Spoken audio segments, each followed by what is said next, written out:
Olá, pessoal. Hoje nós vamos falar sobre responsabilidade civil nas relações de consumo. Primeiro ponto que a gente tem que entender é que responsabilidade civil no âmbito do direito do consumidor é diferente da responsabilidade civil no âmbito consumerista, tá? Porque, por exemplo, os elementos da responsabilidade civil no âmbito civil, são 4 elementos.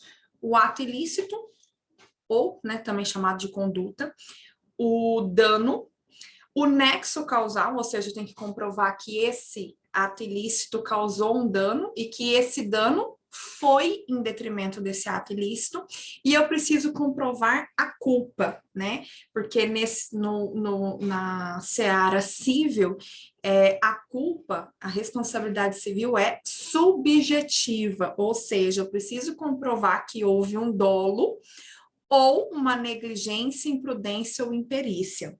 Já nas relações de consumos, a responsabilidade civil no âmbito consumerista, ela muda os elementos. Então, a gente tem o ato ilícito ou a conduta, nós temos o nexo de causalidade também, a gente tem o dano, então, com relação a esses 3 pontos são iguais, esses 3 elementos são iguais, porém, a gente não tem a comprovação de culpa, porque a culpa ela é objetiva, ou seja, independe dessa comprovação.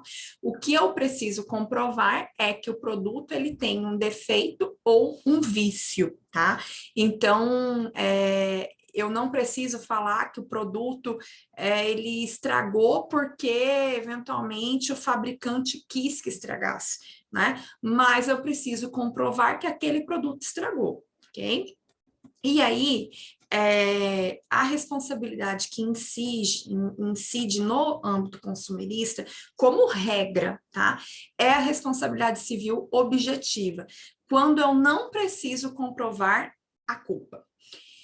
Quais são as teorias adotadas pelo CDC com relação à questão da responsabilidade civil? A gente tem a teoria da atividade e a teoria da qualidade. A teoria da atividade, ela diz o seguinte, que os riscos da prestação de um serviço ou da colocação de um produto no mercado de consumo, eles já estão diluídos no preço daquele produto.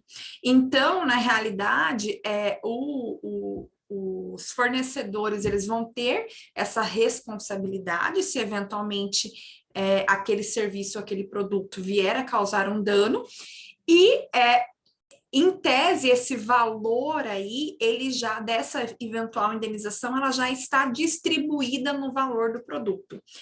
Importante a gente mencionar que no caso da responsabilidade civil no âmbito consumerista, admite-se a excludentes de responsabilidade. Por exemplo, caso fortuito, força maior. Então, isso significa que nós não adotamos a teoria do risco integral. Porque o que diz a teoria do risco integral? É que, independentemente de culpa, ou de qualquer situação, mesmo tendo uma excludente de responsabilidade, a pessoa teria que indenizar. E não é isso que acontece no CDC. O CDC, ele contempla a responsabilidade civil objetiva, que é sem a necessidade de comprovar culpa, porém, cabe à parte contrária demonstrar ao juiz eventual excludente de responsabilidade. E se o juiz entender por acolher essa excludente, ele não vai ser obrigado a indenizar a vítima.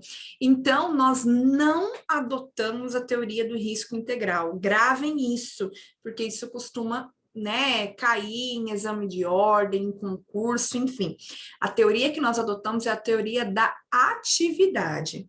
E também adotamos a teoria da qualidade, que ela se subdivide em qualidade de segurança e qualidade de adequação. A qualidade de segurança significa que os produtos que devem ser lançados ou os serviços que devem ser prestados no âmbito das relações de consumo, eles devem ser produtos ou serviços seguros, que evitem qualquer possibilidade de causar danos ao consumidor. tá? É claro que a gente não tem como ter isso como regra 100%, porque eventualmente, por exemplo, esse mouse aqui, aparentemente inofensivo, mas se eventualmente você leva um choque, né, em tese, ele não é colocado com essa intenção. Mas se isso vier a acontecer, vai ter um problema aí nessa questão da segurança. E quando a gente fala em qualidade e adequação, significa que aquele produto ou aquele serviço, quando ele é lançado no mercado de consumo, ele tem que ter tanto o desempenho deve ser correto, por exemplo, se você compra um aparelho celular, você espera que esse aparelho celular você consiga falar e escutar a outra pessoa, que ele transmita o teu áudio, que você receba o teu áudio, vai ter a câmera do celular também, né, que ela realmente tire fotos, enfim, isso é porque você espera que o produto tenha um bom desempenho. E com relação à questão de durabilidade, é claro que você não vai esperar que o produto dure eternamente, porque não existe um produto, um serviço que vai durar eternamente. Mas você se espera uma durabilidade razoável. Então, por exemplo, se você adquire um celular, você espera que ele dure 1 ano, 2 anos, pelo menos, né? Se você compra uma geladeira, você espera que ela dure aí numa média de 5 anos, ou até mais um pouco. Com relação à qualidade e adequação, então diz respeito à questão de desempenho e de durabilidade, tá? Bom, quando a gente tiver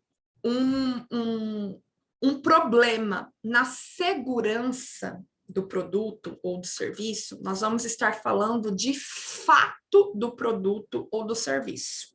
Quando nós estivermos falando de um problema de adequação, a gente tem um vício do produto ou do serviço, tá? Então, mas professora, não é a mesma coisa?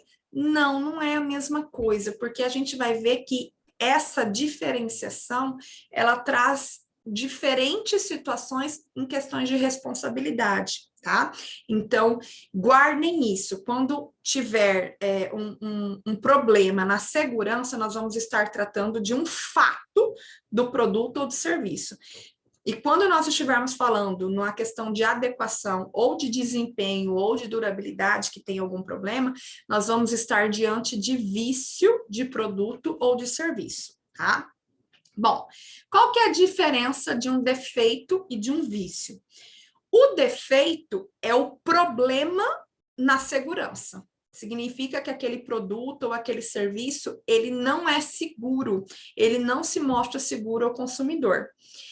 Agora, quando a gente tiver um problema, por exemplo, na durabilidade do produto ou do serviço, ou no desempenho, por exemplo, você comprou um micro-ondas que ele não está esquentando. Poxa, geralmente você compra o micro-ondas que é para descongelar uma comida, ou então para você esquentar o seu prato, e aí se ele não está tendo essa função, então ele tem um problema no desempenho, e consequentemente na durabilidade dele também. Então, nesse caso, a gente teria um vício, tá?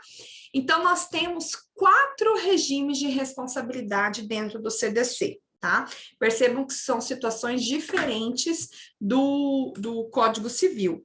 Nós temos a responsabilidade pelo fato do produto, nós temos a responsabilidade pelo vício do produto, nós temos a responsabilidade pelo fato do serviço e nós temos a responsabilidade pelo vício do serviço, tá?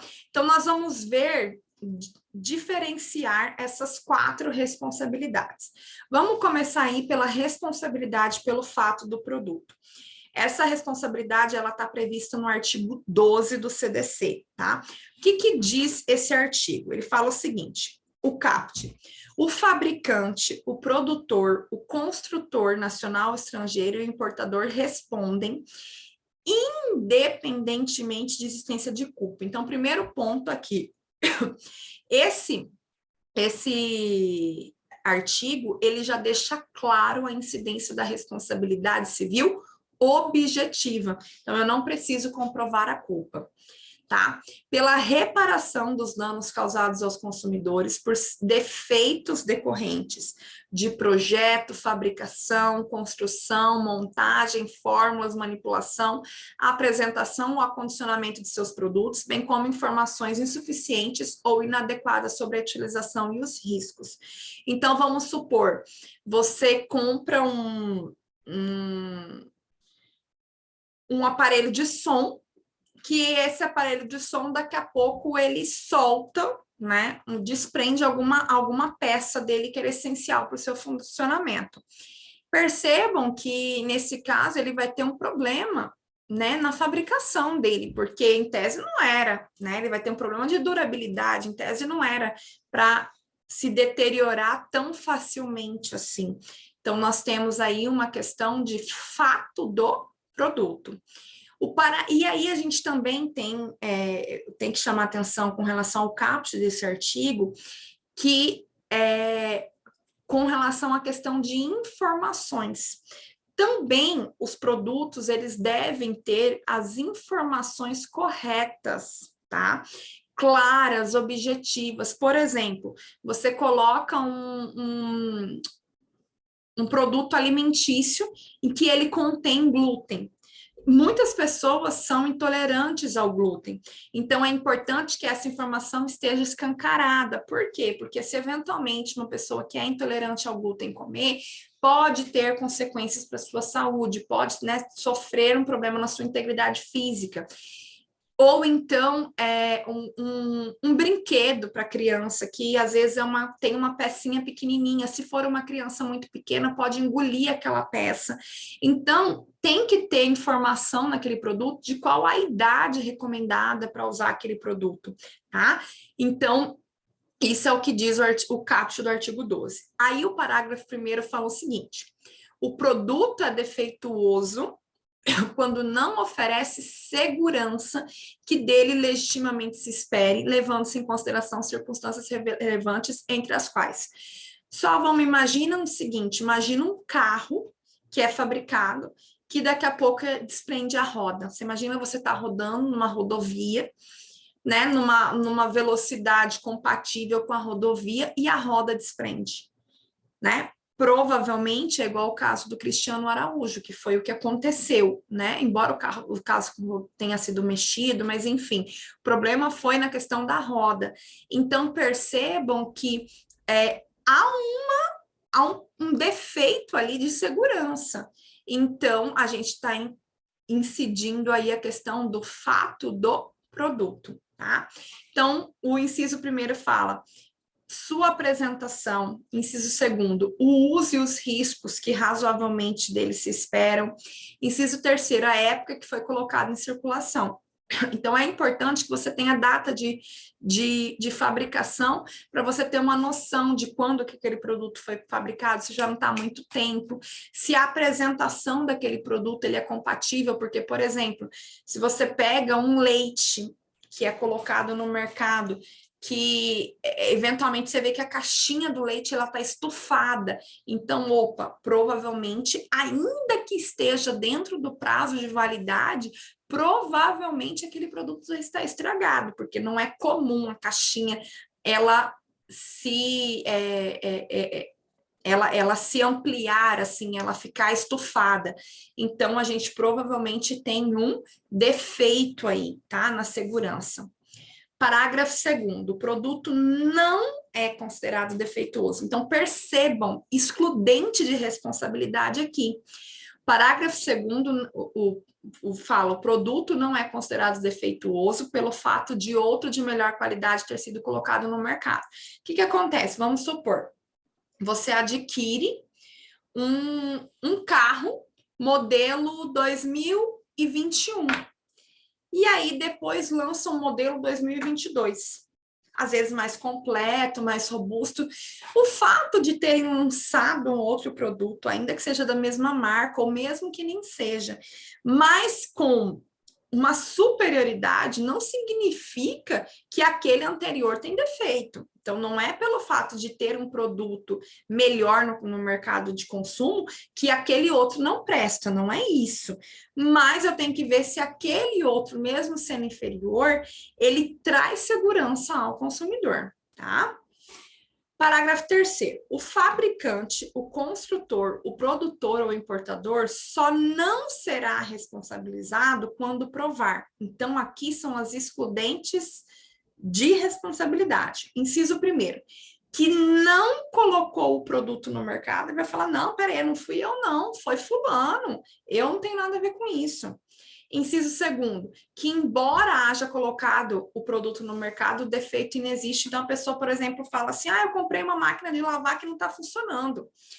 Mas depois se percebe que essa pessoa não sabia usar. Isso acontece bastante. Às vezes a pessoa que nunca teve uma máquina de lavar e ela nem sabe como é que coloca, que tem que ligar a água para a água descer, você tem que colocar ali o sabão no lugar correto, o amaciante no lugar correto, porque senão ela não vai fazer o processo devido da máquina. Então, às vezes a pessoa não tem essa consciência e fala que o produto que não presta, e nem sempre é isso, tá? Inciso 3º, a culpa exclusiva do consumidor ou de terceiro.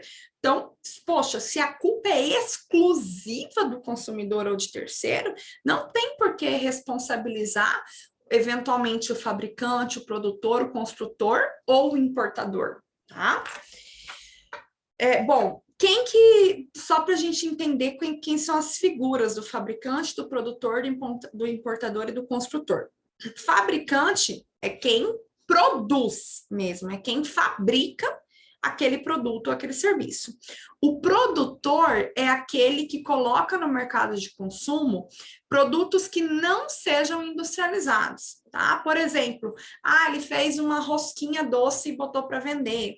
Então, ele fez, ele produz legumes, verduras. Então, percebam, são situações de produtos não industrializados, tá? O importador é aquele que pegou aquele serviço ou aquele produto, que é o mais fácil de identificar, de outro país e trouxe para o nosso país, por exemplo. Então, ele trouxe da China e veio para cá, ou ele trouxe lá dos Estados Unidos e trouxe para vender aqui no Brasil. Então, ele é um importador, ele faz essa intermediação dessa relação internacional. E o construtor é aquele que constrói bens imóveis. Por exemplo, ele constrói uma casa, um prédio, enfim, tá? Bom, essas pessoas, essas 4 figuras, o fabricante, o produtor, o importador e o construtor, elas respondem objetivamente, tá? Ou seja, independentemente da comprovação de culpa, se ocorrer algum dano ao consumidor, tá? E aí, com relação aos fornecedores, tá? Pessoal, percebam o seguinte, aqui a gente falou de fabricante, produtor, importador e construtor. Agora nós vamos falar de fornecedor, que é um outro conceito. Fornecedor é no sentido amplo, é todo aquele que fornece, tá? Aí nós vamos ver as diferenciações, um serviço ou um produto. Então, o fornecedor real é aquele que auxiliou na construção, na elaboração daquele produto ou daquele serviço. Um fornecedor presumido é aquele que agiu como intermediário. Então, por exemplo, um importador é aquele que não foi ele que fabricou o produto lá no mercado estrangeiro, mas ele é o que trouxe para o Brasil, então ele fez essa intermediação. Ele é considerado como fornecedor presumido. E nós temos também a figura do fornecedor aparente, que é aquele que ele compra uma marca. E aí, quando você vê o produto daquela marca, você já subentende que aquele produto é de qualidade ou não. Então, nesse caso, esse fornecedor aparente é aquele que apresentam uma marca, geralmente, por exemplo, um franqueador, por exemplo, você vai no McDonald's, você sabe que a qualidade é geral, a própria marca. Coca-Cola, a marca ela tem peso, então esse é o fornecedor aparente. Às vezes pode até ter uma diferença entre um lanche do McDonald's em Cuiabá de um lanche de McDonald's, por exemplo, em Campo Grande, mas aquele que compra essa franquia, ele vende aquela marca, a pessoa já vai por conta da marca, então ele é considerado um fornecedor aparente, tá? E aí, o que é importante a gente entender? Quando o Código de Defesa do Consumidor falar em fornecedor, sentido genérico, ele está falando que quem é responsável na cadeia de responsabilização civil, essa cadeia de responsabilização vai desde o fabricante até o comerciante. Percebam que eu não tinha falado sobre comerciante. Comerciante, por exemplo, o dono da loja, o dono do estabelecimento comercial em que vende aquele produto. Então, se o CDC ele falar em fornecedor, apenas em fornecedor, entendam que tem responsabilidade tanto aquele que fabricou, como aquele que intermediou, como até o comerciante. Toda essa cadeia de consumo. Agora, se o CDC for exclusivo em usar o termo produtor, significa que ele está dizendo que a responsabilidade incide só sobre o produtor. Se ele falar só sobre importador, a responsabilidade é exclusiva do importador. Se ele falar só em fabricante, significa que ele está querendo induzir que a responsabilidade é apenas do fabricante. Agora, quando ele fala, então, em fornecedor no sentido geral, engloba toda a cadeia de consumo, tá? E aí, nós temos os requisitos, né, os pressupostos da responsabilidade civil pelo Código de Defesa do Consumidor. Então, eu já falei para vocês, o ato ilícito, então eu preciso comprovar que houve uma conduta, eu tenho que comprovar que houve um dano, né, que eu tive um prejuízo, seja financeiro, seja moral, seja estético, eu preciso comprovar um nexo causal que entre aquela conduta e aquele dano só aconteceu por conta daquela conduta, e eu preciso comprovar o defeito, tá? Então, eu preciso comprovar que aquele produto ou aquele serviço, ele tem algum defeito que foi capaz de gerar um dano, tá? Então, no caso da conduta, o consumidor, ele precisa comprovar que foi o fornecedor que colocou aquele produto no mercado de consumo. Porque, por exemplo, vamos supor, se você vai na loja 25 de março e você compra um óculos da Ray-Ban, que não é original, é falsificado. E esse óculos, ele te causa um problema na sua vista, aí depois você quer entrar com uma ação contra a Ray-Ban, porque ela fabricou. Não, o que ela vai falar? Peraí, excelência, mas não fui eu que coloquei esse produto no mercado. Isso daí é um produto falsificado. Pelo contrário, quem está sendo lesado sou eu, porque eu fabrico produto de qualidade. Aí vem pirateiam o meu produto e ainda depois ficam denigrindo a minha imagem, tá? Então, eu, consumidor, eu preciso comprovar que o fornecedor colocou aquele produto no mercado de consumo. O dano, eu preciso comprovar que teve um dano extrínseco, ou seja, que teve uma lesão ao meu direito, seja ela moral, estética ou material. E é importante que, nesse caso, incide o princípio da reparação integral dos danos. Não confundam não confundam com teoria do risco integral. Tem nada a ver, teoria do risco integral é que não admite excludente de responsabilidade. Aqui eu estou falando no princípio da reparação integral. Significa que a compensação, o valor do dano deve ser um valor condizente para reparar de forma mais completa possível aquele dano causado, tá? O nexo causal, eu preciso comprovar que entre aquela conduta e aquele dano, aconteceu por conta da conduta e que aquele resultado se deu em razão dessa conduta.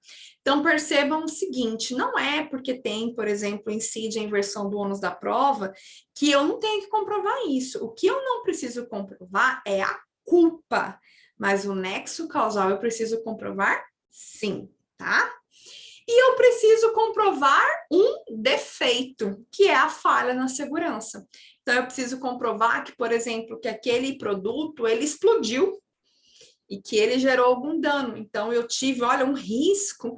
Eu preciso comprovar que aquela roda daquele carro escapou, né? Eu preciso comprovar que, eventualmente, você imagina um carro, ele é preparado, pelo menos deveria ser, para aguentar chuva, sol e velocidade. E, de repente, só porque caiu, você andou um pouquinho mais ligeiro, o para-brisa do carro estourou. Não, opa, eu tenho um vício de segurança aí, porque, na verdade, em tese, embora a gente tenha um limite de velocidade aparente, né, razoável, mas o carro também tem que ser feito para aguentar essas situações. Se não tem, então tem um defeito, tá?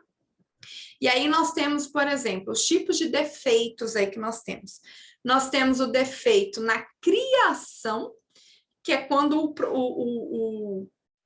o defeito ele está no nascimento do produto, né? O produto nasceu errado. Por exemplo, o projeto foi projetado de forma incorreta. Ou eu tenho um defeito de fabricação, que é quando, na verdade, o projeto foi pensado de maneira correta. Só que na hora de se produzir, de se confeccionar aquele produto, aconteceu algum tipo de problema que invalidou aquele produto e que ensejou insegurança, tá?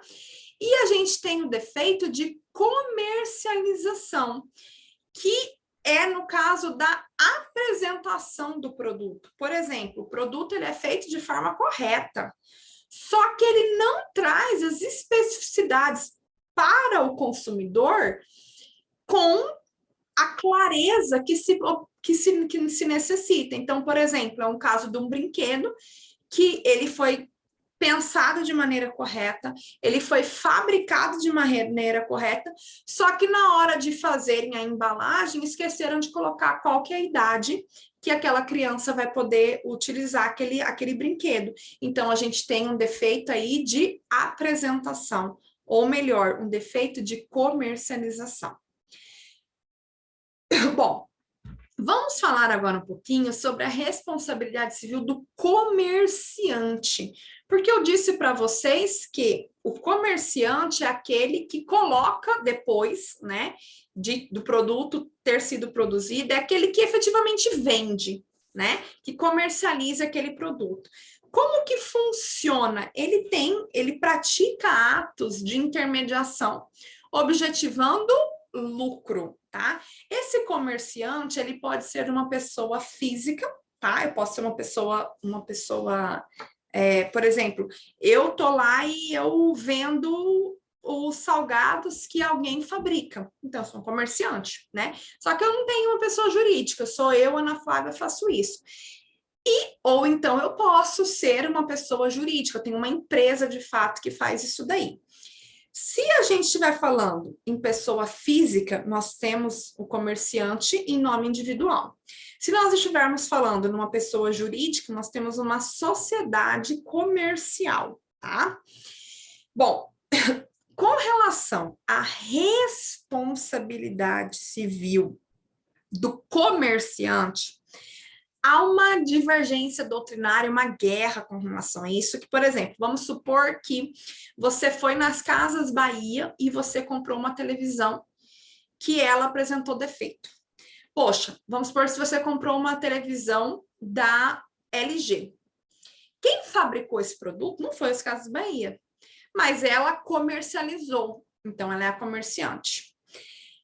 Se deu problema, quem seria responsável por te indenizar? A LG, que efetivamente produziu aquele produto, ou a Casas Bahia que te vendeu?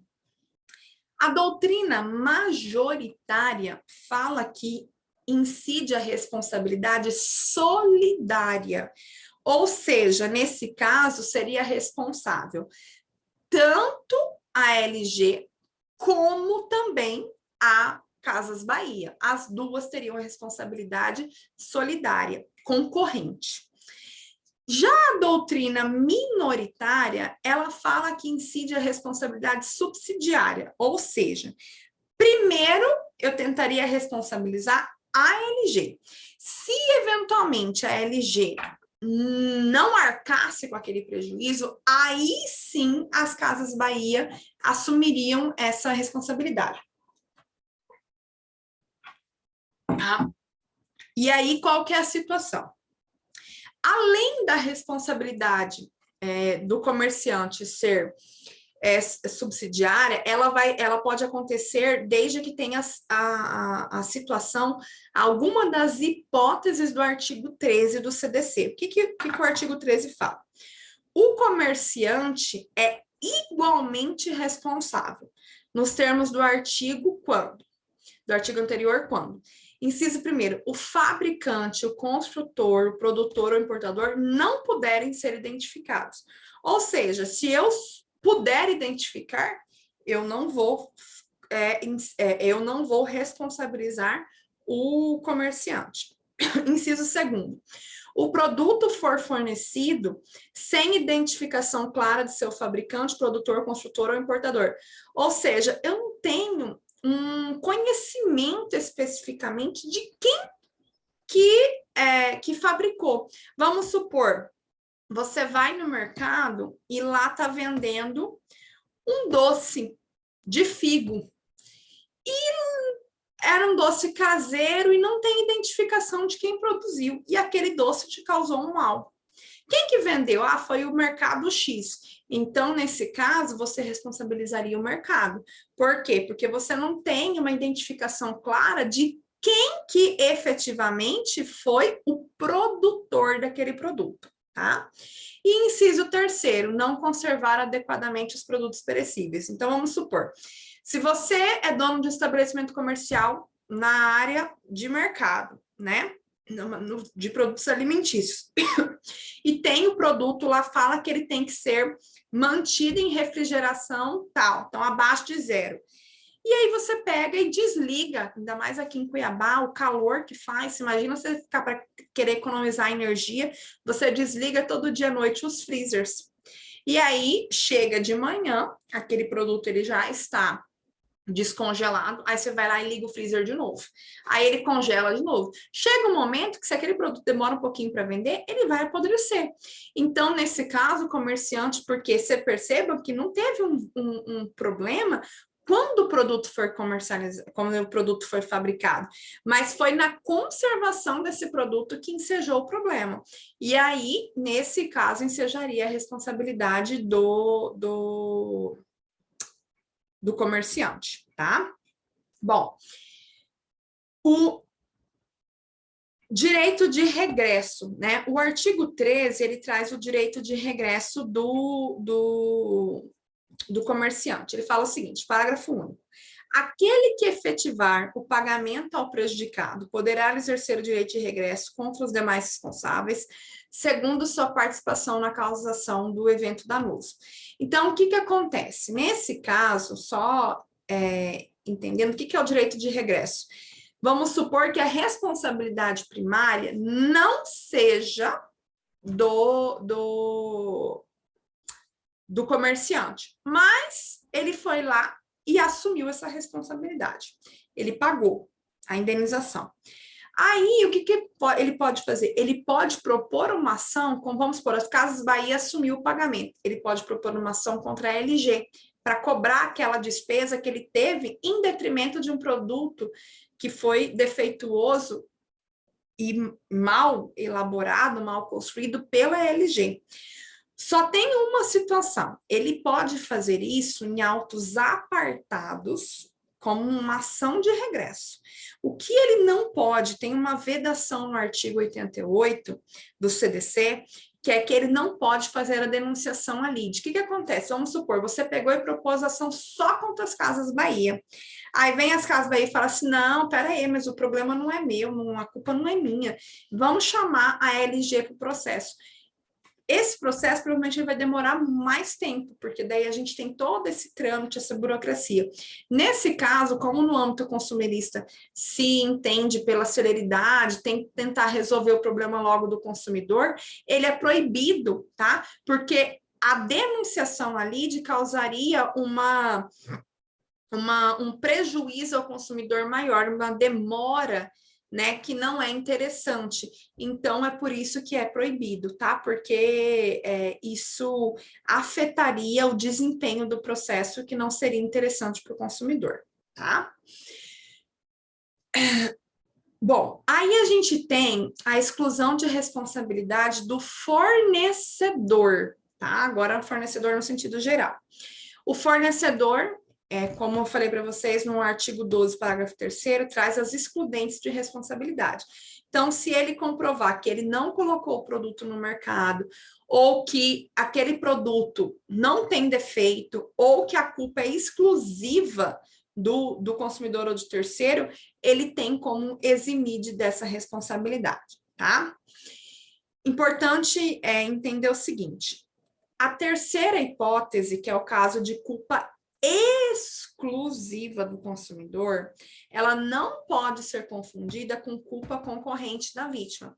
Por exemplo, o produto, ele já veio com defeito no áudio, ele já não estava muito bom. Aí a pessoa pegou uma chuva e aí molhou aquele produto. Opa, então aí eu já tenho um problema na fabricação daquele produto, mas eu também tenho um problema porque a vítima consolidou aquele prejuízo. Querendo ou não, ela fez com que aquele produto se deteriorasse mais facilmente. Nesse caso, eu teria a culpa concorrente. Se eu tiver a culpa concorrente da vítima, não vai excluir responsabilidade, só vai ter uma diminuição na quantificação do dano. Agora, quando a culpa for exclusiva do consumidor, por exemplo, o produto estava funcionando normal, o consumidor foi lá e socou o celular na parede, o celular quebrou. Opa, aí eu tenho uma culpa exclusiva do consumidor. Então, nesse caso, não tem por que eu responsabilizar esse fornecedor, tá? E a gente tem a exclusão da responsabilidade por caso fortuito ou força maior também, tá? Então, nós temos uma diferenciação: caso fortuito interno e caso fortuito externo. Quando nós estivermos falando de caso fortuito interno, não exclui a responsabilidade do fornecedor, tá? Nesse caso, é um fato que aconteceu antes da introdução desse produto no mercado de consumo. Agora, quando aquela atividade do fornecedor, ela for posterior à entrada do produto no mercado de consumo, aí o STJ vem entendendo que poderá ser avaliado um rompimento de nexo causal. Mas, na realidade, essa discussão vai ser verificada em cada processo. Vai depender do caso a caso, tá? Então, vamos supor um exemplo de fortuito interno que não exclui a responsabilidade. Um ônibus, né, de uma empresa de transporte coletivo está transitando, está trafegando e o pneu estoura e causa um acidente. Percebo. Se lógico que aquele pneu ele poderia realmente estourar, tal, mas pode ter sido uma falta de manutenção, né? Então, nesse caso, não vai excluir, falar, estourar, estoura. Não. Nesse caso, não exime a responsabilidade do fornecedor. Agora, vamos supor, um outro exemplo daí de fortuito externo. Se eu tenho um roubo com emprego de arma dentro desse ônibus, e aí até o motorista nem imaginava, querendo ou não, o motorista foi vítima, né, daquela situação, porque foram terceiros. Não foi não foi uma culpa especificamente da empresa, né? Claro, daí você poderia falar assim, não, mas a empresa tem um dever de vigilância, de cuidar, então ela deveria inspecionar as pessoas antes de entrar naquele ônibus. É uma tese, é por isso que eu estou dizendo para vocês que vai ter que analisar o caso a caso. Se a empresa conseguir comprovar que, assim, que não tinha como fazer essa identificação, essa varredura das pessoas se estão ou não estão armados, ela poderia excluir a responsabilidade. Agora, se ela comprovar, né, se for comprovado que não tinha como fazer isso, né, que ela não vai precisar indenizar. Agora, se comprovar que ela tinha como ter tornado aquela situação de forma diferente, aí pode ser que não afaste a responsabilidade. Então, vai ser no caso a caso mesmo, né? Se você realmente vai conseguir uma indenização, se você vai conseguir comprovar que há os elementos integrais da responsabilidade civil, mas em contrapartida vai vir o fornecedor tentando se eximir, invocando exclusão de responsabilidade, tá? Bom, outra situação, risco de desenvolvimento. O que é o risco de desenvolvimento? Quando acontece que aquele risco ele só é descoberto depois. Por exemplo, quando lançam, agora está muito na onda de ácido hialurônico, né? Então, assim, ou há um tempo atrás, né, quando desenvolveu o açaí, todo mundo, né, foi utilizado, bastante comercializado. Mas e aí, né? Nós temos a questão, por exemplo, até da vacina da Covid, que é uma outra discussão. Esse produto é comercializado visando, né, a melhora, né, na saúde, mas a gente realmente não sabe quais eventualmente possam vir a ter efeitos colaterais. Quais são os efeitos colaterais em detrimento desses produtos? Ou às vezes um produto, por exemplo, você compra um creme para colocar no seu rosto e aquele creme daqui a pouco te dá uma alergia. Então são situações que só o tempo para verificar se aquele produto vai ou não te causar algum prejuízo. E nesse caso, a doutrina majoritária fala que o risco do desenvolvimento ela não vai excluir a responsabilidade do fornecedor. Então, assim, que em tese o fornecedor vai ter que responder se eventualmente vier a causar um dano. Só que com relação a esse tipo de situação, ainda há uma divergência doutrinária muito grande, tá? Então, nesse caso, vale a pena, vai ter decisões tanto favoráveis como contrárias. Então, depende de que lado que você vai estar, ok? Agora, a responsabilidade pelo fato do serviço. A responsabilidade pelo fato de serviço é quase a mesma coisa da responsabilidade pelo fato do produto, tá? Agora tem algumas diferenciações, tá? No serviço, primeiro que a gente não está falando de produto, a gente está falando de serviço, então a prestação de algum tipo de serviço. As diferenciações seriam que o dano ele é causado não por um produto, ele é causado por um serviço. E no que tange aos fornecedores, vão ser considerados para fins de responsabilização todo fornecedor que participar da cadeia de fornecimento de serviço. Então, todos, é como se fosse um efeito dominar. Todo mundo que praticou, que forneceu aquele serviço, vai ser responsabilizado, que é um pouco diferente da questão do comerciante, que vocês viram que tem responsabilidade, mas é uma responsabilidade secundária, tá? Bom, a classificação dos defeitos dos serviços. Então, dos serviços, o defeito de concepção, ela é a falha no projeto, tá? Então, é quando o projeto daquele serviço não é bem elaborado. ou a gente tem o defeito na prestação, que é no momento em que aquele serviço ele está sendo executado, ele está sendo executado de forma incorreta. E nós temos o defeito de informação, que é quando aquele produto, ele não, aquele produto não, aquele serviço, ele não traz a informação clara de como deveria ser, né, da prática daquele serviço. E aí, essa responsabilidade, ela está prevista no artigo 14 do CDC. Percebam que pelo fato do produto está no artigo 13. Pelo fato do serviço está no artigo 14. Fala o seguinte, o caput do artigo 14. O fornecedor de serviços responde, independentemente da existência de culpa, pela reparação dos danos causados aos consumidores, por defeitos relativos à prestação de serviços, bem como por informações insuficientes ou inadequadas sobre fruição e riscos. Aí o parágrafo 1º fala, o serviço é defeituoso quando não fornece a segurança que o consumidor dele pode esperar, levando-se em consideração as circunstâncias relevantes, entre as quais, inciso 1º, o modo de seu fornecimento, inciso 2º, o resultado e os riscos que razoavelmente dele se esperam, e inciso 3º, a época em que foi fornecido aquele serviço. Parágrafo 2º, o serviço não é considerado defeituoso pela adoção de novas técnicas.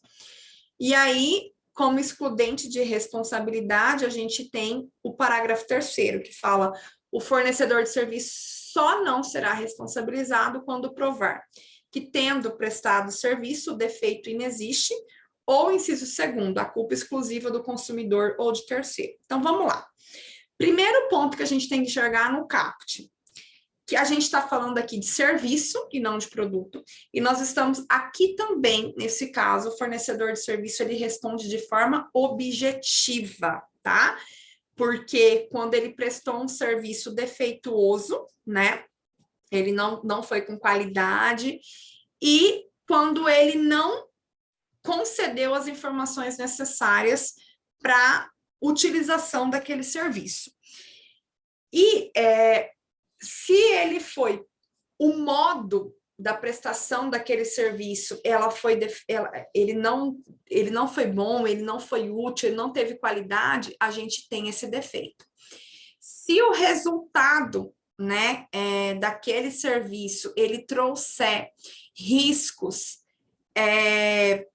que sejam riscos efetivos ao consumidor, que sejam além dos riscos normais de determinado serviço, aí incidiria uma responsabilidade. E também a questão de quando aquele serviço foi prestado. Por que que é importante eu saber isso? Porque a gente tem mais ou menos uma média de durabilidade de determinado serviço. Então, vamos supor, embora provavelmente não deva incidir o caso do CDC, dependendo da situação, mas vamos supor que você contratou alguém para fazer uma pintura na sua casa. Você tem mais ou menos uma média de tempo de quanto tempo aquela pintura vai durar. Mas aí, eventualmente, tinha que ter passado um produto antes para preparar a parede e tal, para depois vir com a tinta. E a pessoa que prestou aquele serviço não fez. Simplesmente foi lá e passou a tinta. E aí a tinta durou muito menos do que deveria ter durado. Então, percebam que é importante eu saber a época que aquele serviço foi prestado, porque aí eu tenho uma noção de durabilidade daquele serviço, tá? E aí vocês viram também que se admite excludente de responsabilidade. Quando eu comprovar que não tem defeito naquele serviço, tá? E quando eu comprovar uma culpa exclusiva do consumidor ou de terceiro. Lembrando mais uma vez, quando for culpa exclusiva, não é culpa concorrente, tá? Bom, outro tipo de responsabilidade que é muito importante a gente verificar é a responsabilidade do profissional liberal, tá? Primeiro, quem que é o profissional liberal? É aquele que desempenha uma atividade profissional com especialidade, com autonomia e que ele não tem subordinação e ele faz aquela atividade de forma pessoal. Por exemplo, advogado. O advogado, ele é um profissional liberal. Então, essa é uma exceção à regra da responsabilidade civil objetiva. Prestem atenção nisso. O CDC traz como regra a responsabilidade civil objetiva, mas no caso da responsabilidade do profissional liberal, a responsabilidade é subjetiva, ou seja, eu preciso comprovar a culpa, tá? Então, eu tenho que demonstrar que aquela pessoa agiu com dolo ou com culpa, tá? E aí a gente tem duas situações que são importantes a gente analisar. Para quem pratica essa atividade profissional liberal, ele tem dois tipos de contrato, eventualmente. Tem o contrato de meio e tem o contrato de resultado. O que é o contrato de meio? É o contrato quando eu não garanto o resultado. Eu garanto a realização de um serviço, mas o resultado não depende de mim. E eu tenho o contrato de resultado, que é quando há uma garantia de resultado. Percebam que isso é importante, por quê? Porque no contrato de meio, a responsabilidade é subjetiva. Então, vamos supor, um advogado, ele perdeu um prazo no processo. Eu vou ter que comprovar que houve uma negligência mesmo, efetivamente.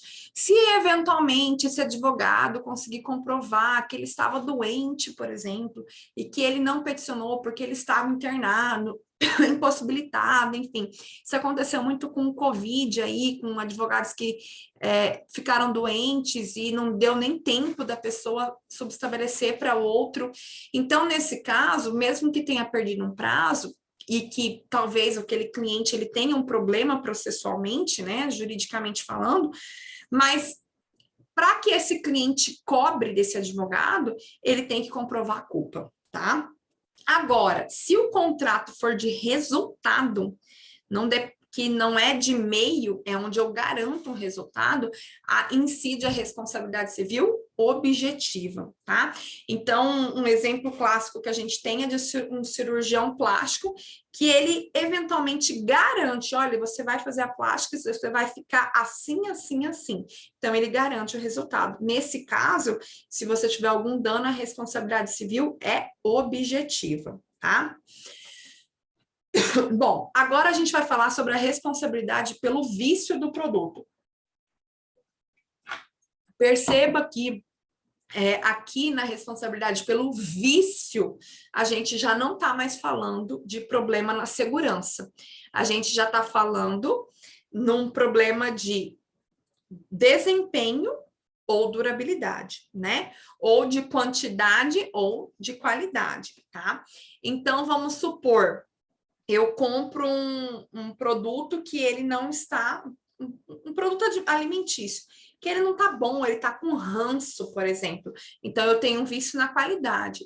Ou então, eu compro o produto que fala que, sei lá, que o produto tem 200 gramas, e se eu for pesar, eu vejo que aquele produto tem 180. Então, eles estão ali me roubando, né? É um termo bem esdrúxulo para dizer, né? Mas eles estão se apropriando indevidamente de 20 gramas que eu estou pagando e eu não estou recebendo. Nesse caso, na responsabilidade pelo vício do produto, a responsabilidade, como regra, é a objetiva, tá? E a responsabilidade, além dela ser objetiva, ela é solidária entre todos os fornecedores, tá? Então, só tem duas exceções no caso de exceções à regra dessa solidariedade. Quando os produtos eles forem in natura, tá? Então, quando por exemplo, você comprou um produto você comprou um queijo no mercado, tá? Que não é industrializado. Nesse caso, a responsabilidade pertence ao fornecedor imediato, ou seja, aquele que vendeu o produto. Por quê? Porque talvez eu nem sei quem que produziu aquele queijo, tá? Mas se eu souber, tá? Quem efetivamente produziu aquele produtor vai ter responsabilidade também, tá? Aí a responsabilidade é solidária, sim. Agora, quando eu não tenho essa informação, então, aí, infelizmente, eu vou ter que responsabilizar só o comerciante.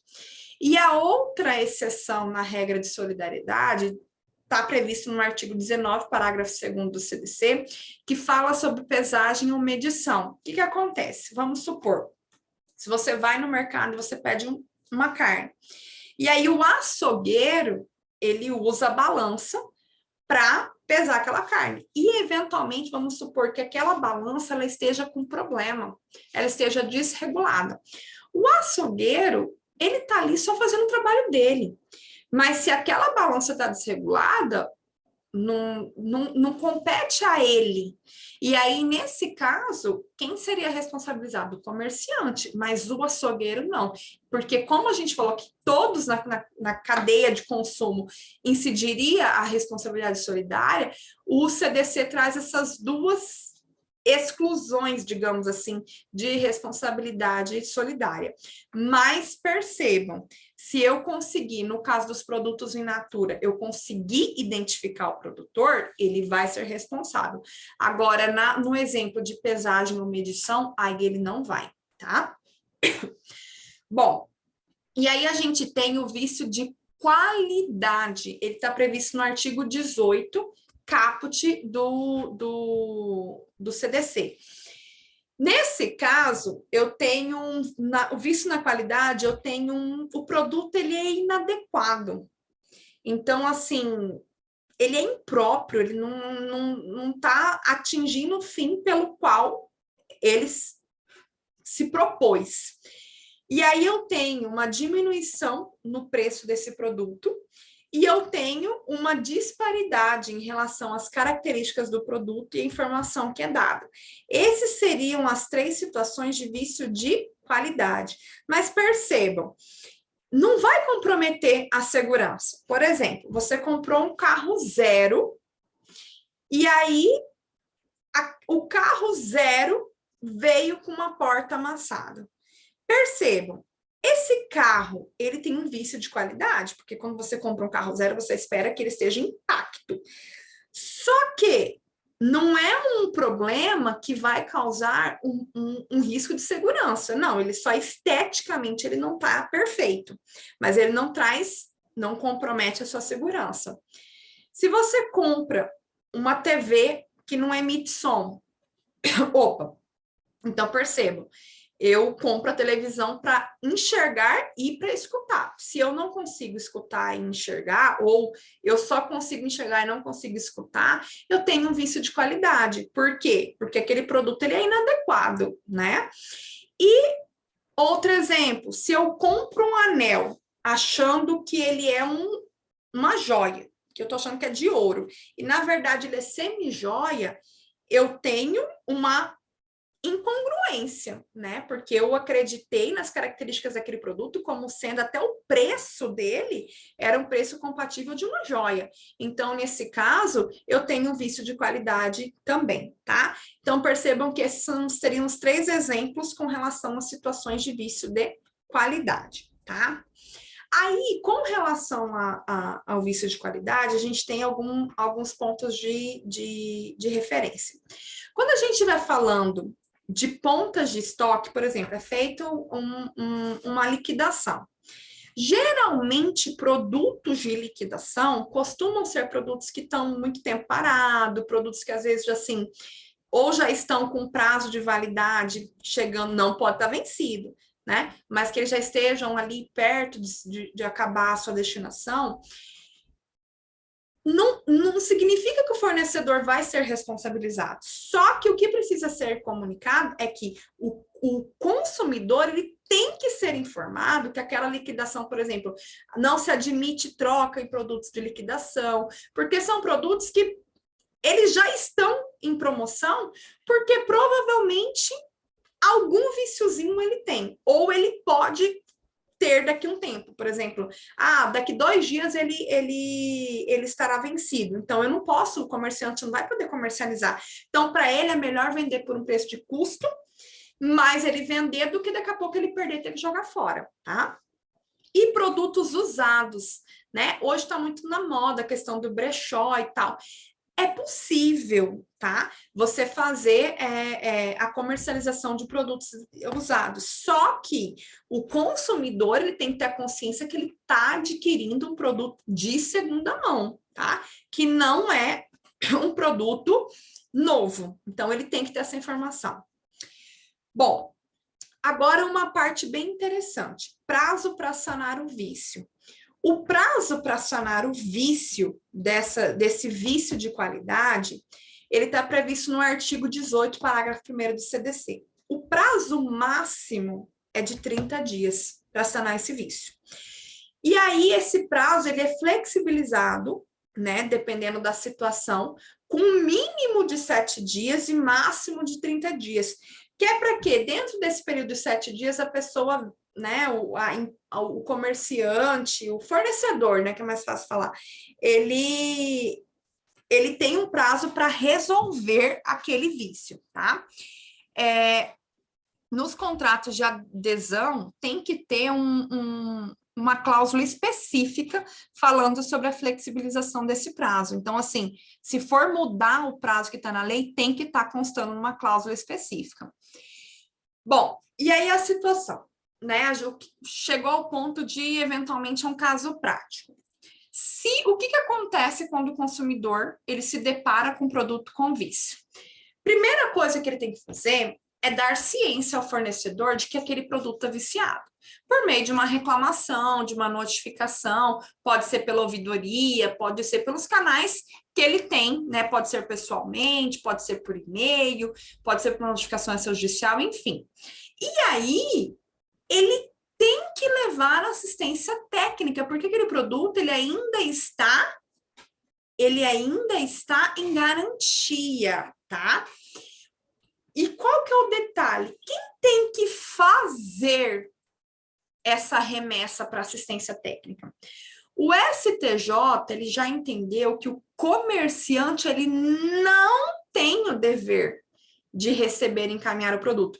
Na maioria das vezes, o comerciante faz isso para evitar desgaste. Mas tem alguns comerciantes que falam assim, fulano, o produto está com defeito, então faz o seguinte, está com vício, você pega e leva na assistência técnica que é vinculada a esse produto. Não, mas a obrigação é sua. Ele falou, não é minha. E de fato não é, tá? A responsabilidade é do próprio consumidor de fazer isso. Só que aí, o prazo máximo para sanar esse vício é 30 dias. O problema é quando passa de 30 dias e aquele vício não foi consertado. Nesse caso, o consumidor ele tem 3 alternativas que ele pode escolher da maneira que ele bem entender. O artigo 18, parágrafo 1º, fala o seguinte: não sendo o vício sanado no prazo máximo de 30 dias, pode o consumidor exigir alternativamente a sua escolha. Inciso 1º, a substituição do produto por outro da mesma espécie em perfeitas condições de uso. Então, ele pode pedir, eu não quero mais aquele celular, eu quero outro. Inciso 2º, a restituição imediata da quantia paga, monetariamente atualizada, sem prejuízo de eventuais perdas e danos. Então, vamos supor, olha, falar a verdade, eu me estressei tanto, eu não quero nem pegar outro produto igual, eu quero meu dinheiro de volta. Pode, é uma alternativa. E, inciso 3º, o abatimento proporcional do preço. Então, às vezes, por exemplo, o vício que tem é um vício que talvez não cause a inutilização daquele produto. Então, você pede para que aquele produto, que haja um abatimento no preço original, porque o produto ele veio com algum vício, tá? Então, existem essas 3 possibilidades, tá? Agora, o que acontece? Se você escolher por substituir o produto, aí vamos supor que o fornecedor fala o seguinte, olha, nós não temos nós não temos o mesmo produto mais, o produto saiu de linha e tal. Mas a gente tem um modelo mais caro. Nesse caso, gente, o consumidor ele tem que pagar a diferença. Não, esse ônus não fica para o comerciante. E se ele tiver optar por uma opção mais barata, aí o fornecedor vai ter que dar o valor proporcional da diferença do produto ser menor ou pior, digamos assim. Só que olha uma situação que é muito importante que vocês entendam. Quando a gente fala em substituição, não significa que tenha que ser por um produto novo. O CDC ele não fala, você vê que o CDC fala a substituição de produto por outro da mesma espécie em perfeitas condições de uso. Ou seja, eu não falei produto novo. Então, tem que estar nas mesmas condições. Então, não, às vezes a empresa pode falar assim, olha, eu não tenho esse mesmo produto novo para te dar e tal, mas eu tenho um melhor, que ele não é novo, ou ele está ali, por exemplo, como está no mostruário. Perceba, um produto novo é aquele que está na caixa, aquele que está no monstruário, ele já não é produto novo. Mas, às vezes, eles têm as mesmas especificações, ou quem sabe até melhor. Então, pode haver uma substituição nesse sentido. E aí, você aceita se você quiser, porque você pode falar, não, eu não quero essa opção, eu quero a devolução do meu dinheiro, tá? E aí, quando que o consumidor ele não precisa guardar o prazo de 30 dias para sanar o vício? Porque vocês percebam o seguinte, que o prazo do CDC é até 30 dias, né? Então, agora, o parágrafo 3º, ele fala que o consumidor não precisa esperar o prazo de 30 dias se ele optar por alguma das alternativas previstas no parágrafo 1º, né? Então, por exemplo, quando houver a substituição das partes viciadas, a substituição, por exemplo, vamos supor, se você pegou aquele produto, ele veio com vício, e mesmo que troque aquela peça, vai comprometer o produto, porque, vamos supor, é um motor de um carro. Muito difícil você comprar um carro novo, por exemplo, que já deu com 2.000 quilômetros, o motor fundiu. Talvez, ainda que troque o motor por um motor novo, você não sabe se aquele carro vai ficar igual, vai ficar perfeito. Então, você poderia nem esperar esses 30 dias. Ou então, você não precisa esperar esses 30 dias se o vício daquele produto, ele acabar diminuindo o valor daquele produto. Poxa, por exemplo, você comprou um carro que com 2 semanas, ele fundiu o motor, carro zero. Então, você imagina na hora que você for vender, se tiver no histórico lá, essa situação. Provavelmente aquele carro, ele não vai valer, mesmo sendo zero, ele não vai valer, não vai ter o mesmo valor de mercado que os demais. Então, nesse caso, você nem precisa guardar 30 dias para esperar sanar esse vício. E quando se tratar de produto essencial, que é, por exemplo, é um medicamento, você não pode ficar sem. Então, não adianta, você não pode ficar esperando esses 30 dias, né? Então, ou ainda que seja o caso de um veículo, mas você seja um Uber, você usa aquele seu carro para trabalho e você comprou zero justamente porque a empresa exige que você esteja com o carro em boas condições. É aquele produto essencial para você trabalhar como sua fonte de renda. Então, nesse caso, você nem precisaria esperar os 30 dias, tá? E aí, a gente tem o vício de quantidade, né? Que é quando o produto, ele ele tiver uma informação divergente de quanto que tem. Por exemplo, ele fala que é 1 quilo, mas na verdade ele traz 800 gramas. Aí, nesse caso, o artigo 19 fala o seguinte, o caput. Os fornecedores respondem solidariamente, ou seja, no vício de quantidade, o CDC já deixou claro que a responsabilidade é solidária. Todos dividem esse prejuízo, tá? pelos vícios de quantidade do produto, sempre que, respeitadas as variações decorrentes de sua natureza, seu conteúdo líquido for inferior às indicações constantes do recipiente, da embalagem, rotulagem ou da mensagem publicitária, podendo o consumidor exigir alternativamente a sua escolha. Percebam o seguinte, vamos supor, você vai no mercado e você compra um produto, aí é igual um doce de figo, que eu tô falando caseiro, que é in natura. E aí, eles lá fala que o produto ali ele tem 1 quilo. E, na verdade, tem 800 gramas. Nesse caso, a responsabilidade vai ser tanto de quem produziu, como de quem comercializou, porque é responsabilidade solidária, tá?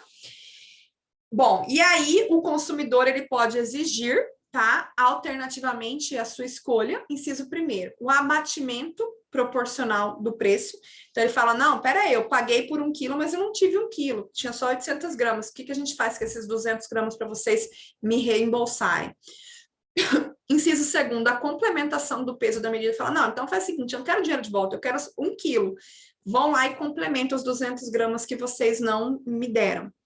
Inciso 3º, a substituição do produto por outro da mesma espécie, marca, modelo, sem os aludidos vícios. Então, o problema foi naquela embalagem, aquela embalagem, por alguma situação, ela veio menos do que deveria ter vindo. Então, substitui por um outro produto que tenha as especificações corretas. Inciso 4º, a restituição imediata da quantia paga, monetariamente atualizada, sem prejuízo de eventuais perdas e danos. Então, não, eu não quero mais saber, eu já me irritei, então eu quero a devolução do dinheiro. Ok, você pode pedir a restituição do valor, tá? Parágrafo 1º, aplica-se a este artigo disposto no parágrafo 4º do artigo anterior, e o parágrafo 2º, o fornecedor imediato será responsável quando fizer a pesagem ou a medição, o instrumento utilizado não estiver aferido segundo os padrões oficiais. Aqui é o caso, por exemplo, poxa, deu uma divergência na quantidade porque a balança, eventualmente, ela tá com defeito na pesagem, tá? Por fim, a gente tem o vício do serviço, tá? Percebam que ali a gente estava falando sobre o vício de quantidade, a gente também tem o vício do serviço. Está previsto no artigo 20 do CDC. Fala o seguinte, o caput.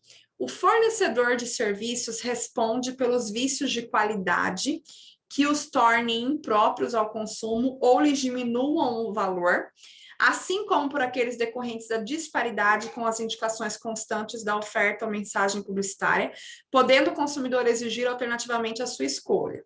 Então, aqui percebam o seguinte, nós estamos falando de serviços, nós estamos falando de vício de qualidade pelo serviço. E aí, eventualmente, esse vício de serviço, ele torna impróprio para o consumo, ou ele diminui o valor. Então, é possível, nesse caso, que o consumidor ele opte pelas seguintes situações. Inciso primeiro, a reexecução do serviço sem custo adicional e quando cabível. Por exemplo, poxa, eu pedi para a pessoa vir e consertar o meu box do meu banheiro porque ele tinha soltado uma peça. A pessoa veio e o produto e o serviço não foi prestado de forma correta, com qualidade. Então, eu posso optar que ele refaça esse serviço. Ele venha e volte e faça novamente aquele serviço. Ou então, o inciso 2º, a restituição imediata da quantia paga, imediatamente atualizada, sem prejuízo de eventuais perdas e danos. Olha, eu não quero mais que ele venha nem consertar o serviço mal feito que ele fez, eu quero que ele me devolva o dinheiro. Ok, então ele tem que devolver e ainda com monetariamente atualizado, com correção monetária, tá? Ou o inciso 3º, poxa, não ficou um serviço de qualidade, né? Então, eu vou pedir um abatimento proporcional no preço. A pessoa me cobrou R$500 para fazer isso, eu vou pedir aí que fique por 300, já que não ficou um serviço de qualidade, tá? Parágrafo 1º fala o seguinte, a reexecução dos serviços poderá ser confiada a terceiros devidamente capacitados por conta e risco do fornecedor. Então, você vai falar às vezes o seguinte, olha, eu quero que refaça o serviço, mas eu não quero mais que você faça. Então, quero que fulano venha, e aí você paga para fulano. Então, pode ser feito dessa forma. Parágrafo 2º. São impróprios os serviços que se mostrem inadequados para os fins que razoavelmente deles se esperam, bem como aqueles que não atendem às normas regulamentares de prestabilidade. Então, vamos supor, poxa, você pediu para fazer um serviço e o serviço ficou pior do que foi feito, ou então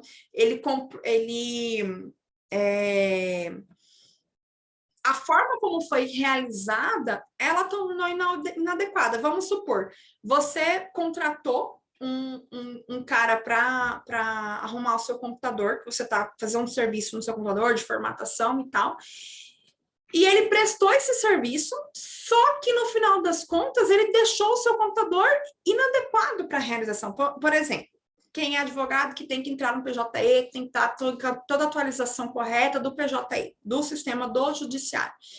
Poxa, se a pessoa vem, você fala, olha, fulano, depois tem que instalar a impressora, tem que fazer todo esse serviço, porque eu preciso disso para trabalhar. E a pessoa não faz.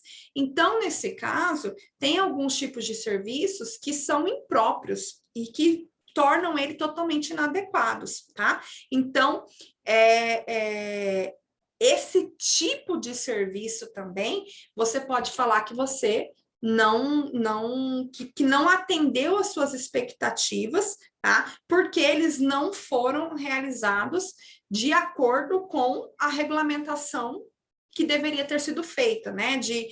Se eu preciso com essa finalidade, então eu não posso deixar de outra maneira. Nesse caso, aconteceria um vício de serviço. Então, é isso, pessoal.